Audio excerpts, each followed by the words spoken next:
My name is Harvey Jenson, and I am Director of Operations for Glick Roofing.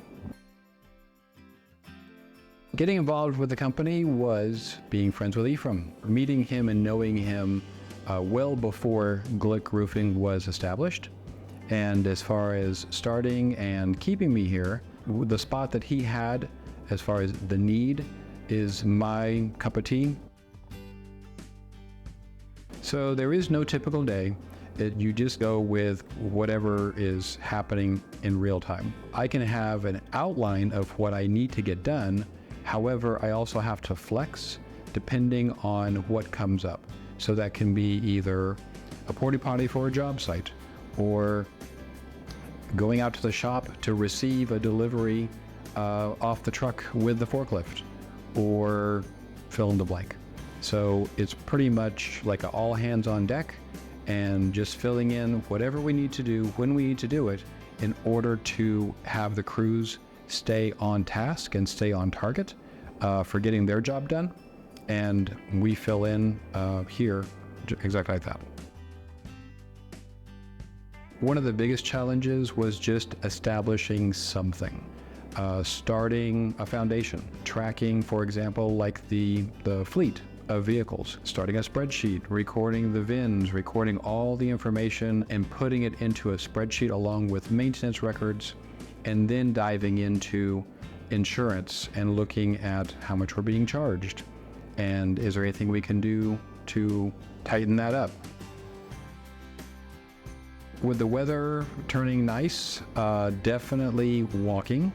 So one of the big things has been walking to work and having the ability and flexibility to be able to do that.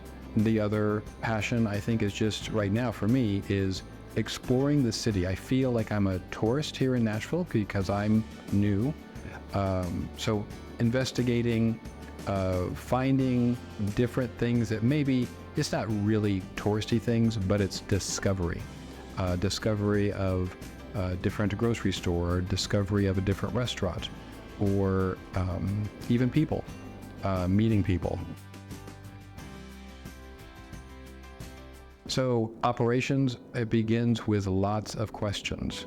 So anybody who's looking to get into the operations aspect, it is number one, finding somebody where you're at in your own organization that is doing what you want to do, and then coming alongside them.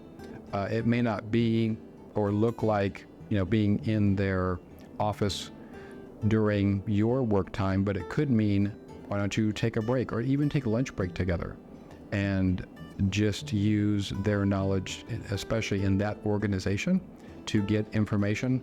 That's how I mentored with a gentleman at a previous company, is I would go up to his office and he would share his knowledge with me as far as how his approach was, what he looked at first, and he could accomplish things so quickly. And when you ask somebody who's already doing it really well, it saves you so much time in getting to your goal and also to your promotion, inevitably.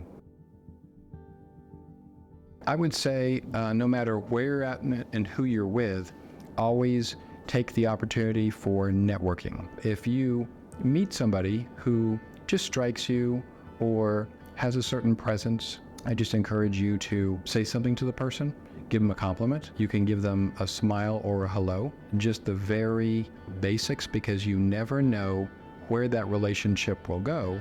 And that's case in point for Ephraim and I. We met at a business networking event, and just by saying hello, having interaction and being intentional with the interaction, that's what was the game changer, because that was already, 14, 15 years ago, but you never know what's going to blossom out of it.